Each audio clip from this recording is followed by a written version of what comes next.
কথিত আছে ধর্ম হোক যার যার বড়মা সবার। বড়মা না টানলে বড়মার কাছে কখনো আসা যায় না, তেমনি বড়মা কাউকে কখনো খালি হাত ফেরায় না। বড়মার টানে চলে এসেছিলাম বড়মার কাছে। বড়মার মন্দিরে পুজো দিতে কিভাবে যাবে, কখন যাবে, ফুল মালা ডালা কোথায় পাবে, সব জানতে পুরো ভিডিওটার সাথে থাকো। আমরা কাছড়াপাড়া থেকে চলে এসেছিলাম। তোমরা যদি শিয়ালদার দিক থেকে আসো বা কৃষ্ণনগরের দিক থেকে তোমরা আসো, তবে নৈহাটি জংশনে নেমে তারপর তোমরা এই ওভারব্রিজ দিয়ে চলে যাবে 1 নম্বর প্ল্যাটফর্মে। তোমরা 3, 4 বা 5 যে নম্বর প্ল্যাটফর্মে নামো না কেন 1 নম্বরে যেতে হবে। এইখান দিয়ে এসে এই সিঁড়ি দিয়ে নেমে এই দিক দিয়ে একটা বেরোবার রাস্তা। এখানে সাবওয়ে রয়েছে, তোমরা চাইলে এই সাবওয়ে দিয়ে নেমে ডান দিকে এগিয়ে গিয়ে একদম রাস্তায় উঠতে পারবে।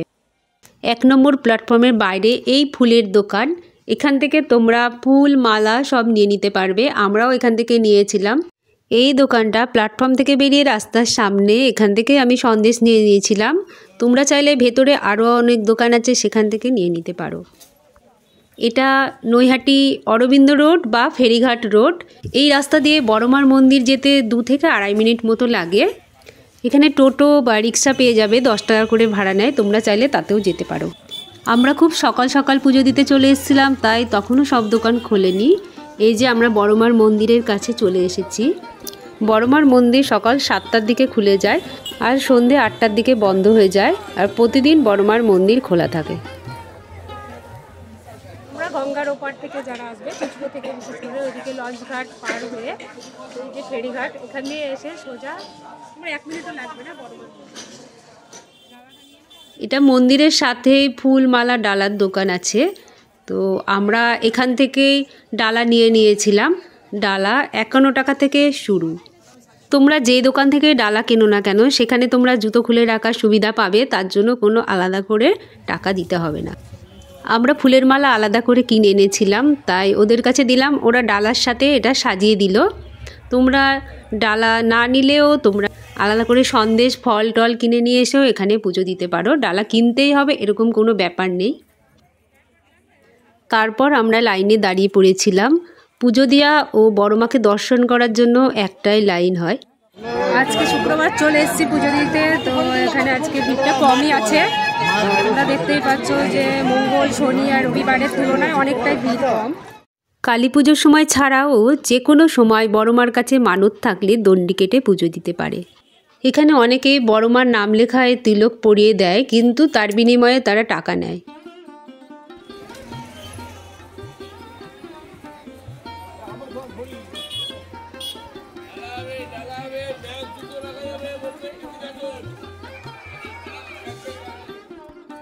এটাই বড়মার নতুন মন্দির, এখনও কিছু কাজ বাকি আছে যেটা চলছে। তো বড়মার মন্দিরে তোমরা এখানে এসে দেখতে পাবে বড়মার কোষ্ঠী পাথরের মূর্তি, আর বড় কালী মূর্তি শুধুমাত্র তোমরা কালী পুজোর সময় দেখতে পাবে। এখন বড়মার মন্দিরে এত ভিড় হচ্ছে দর্শনার্থীদের যে বড়মার মন্দিরে এখন পুজো দিতে আসলে পুলিশ প্রোটেকশন দিয়ে লাইন দাঁড় করানো হচ্ছে।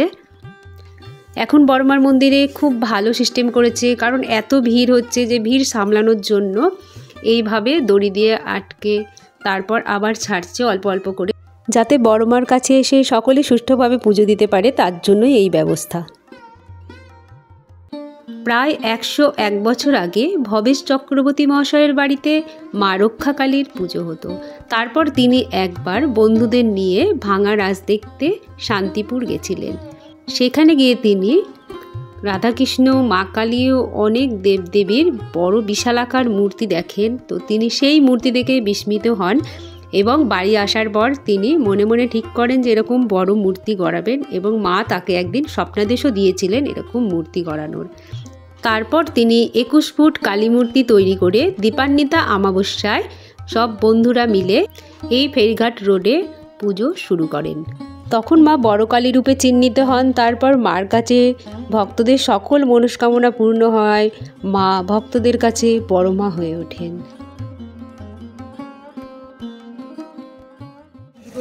আমরা এখন পুজো দিয়ে বেরিয়ে চলে এসেছি। আজকে শুক্রবার বলে আজকে একটু ফাঁকা ছিল, খুব একটা ভিড় ছিল না।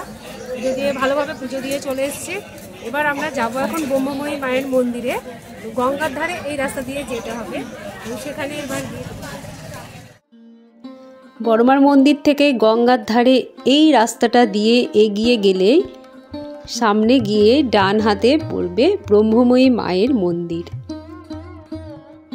এই মন্দিরে পুজো দিতে হলে তোমরা সামনে থেকে ফুল, মালা, ডালা যা নেবে কিনে নিয়ে এখানে চলে আসবে। ব্রহ্মময়ী মায়ের মন্দিরে আমরা চলে এসেছি, এবার আমরা এখানে পুজো দেব। বড়মার কাছে যেমন বড়মার টানে বারবার ছুটে আসি পুজো দিতে, তেমনই এখানেও খুব ভালো লাগে ব্রহ্মময়ী মায়ের কাছে পুজো দিতে। এখানেও মার টানে বারবার ছুটে আসি। যারা বড়মার কাছে আর এই মন্দিরে এখনো আসেনি তাদের বলবো একবার এসে তোমরা পুজো দাও। খুব শান্তভাবে পুজো হয়, এক এক করে নাম গোত্র ধরে খুব সুন্দর করে পুজো দেওয়া হয়। এখানে তোমরা মালা নিয়ে আসবে মার ঘটে, বা মাকে পরাবে মালা তোমার নাম গোত্র দিয়ে। আর এত সুন্দরভাবে পুজো হয়, এলে দেখবে তোমাদের ভীষণ ভালো লাগবে। এখানে অনেক শান্তি মিলবে। মানে এটা প্রচণ্ড একদম গঙ্গার ধারে, যেহেতু খুব শান্ত স্নিগ্ধ পরিবেশ এখানে। সেখানে এসে তোমরা অঞ্জলি দিয়ে পুজো দিতে পারবে। আর মা এখানে ভীষণ জাগ্রত, তোমরা এসে মাকে মালা দাও। অঞ্জলি দেওয়া হয়ে গেছে। আর এখানে শিব ঠাকুরের মন্দির আছে, তোমরা জল ঢেলে পুজো দিতে পারো। আর এখানে ধূপ মোমবাতি এগুলো তোমরা এখানে জ্বালাতে পারবে, এটা পারমিশনটা। ব্রহ্মময়ী মায়ের মন্দিরে পুজো দিয়ে আমরা যখন ফিরছিলাম বড়মার মন্দিরের কাছ দিয়ে আসতে হচ্ছিলো, তো তখন একটু বেলা হয়ে গেছিলো। তো তখন দেখি অনেক ভিড় হয়ে গেছে। তোমরা বড়মার কাছে পুজো দিতে আসলে একটু সকাল সকাল মোটামুটি 9টার মধ্যে যদি এখানে আসো তাহলে একটু ফাঁকা পাবে।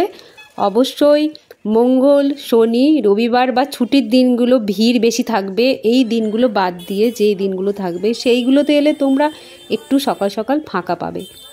তাছাড়া এখানে বড়মার ফটোর দোকানও অনেক আছে, তোমরা এখান থেকে ফটো নিতে পারো। বড়মা মানে আবেগ, বড়মা মানে বিশ্বাস, বড়মা মানে ভরসা, বড়মা মানে ভালোবাসা। সেই ভালোবাসার টানেই বড়মার কাছে বারবার ছুটে আসা। এরপর আমরা বাড়ির দিকে রওনা দিলাম। আজকের মতো এইটুকু, পরের ভিডিও নিয়ে আবার দেখা হচ্ছে। কেমন লাগলো ভিডিওটা অবশ্যই কমেন্টে জানিও। জয় বড়মা, জয়।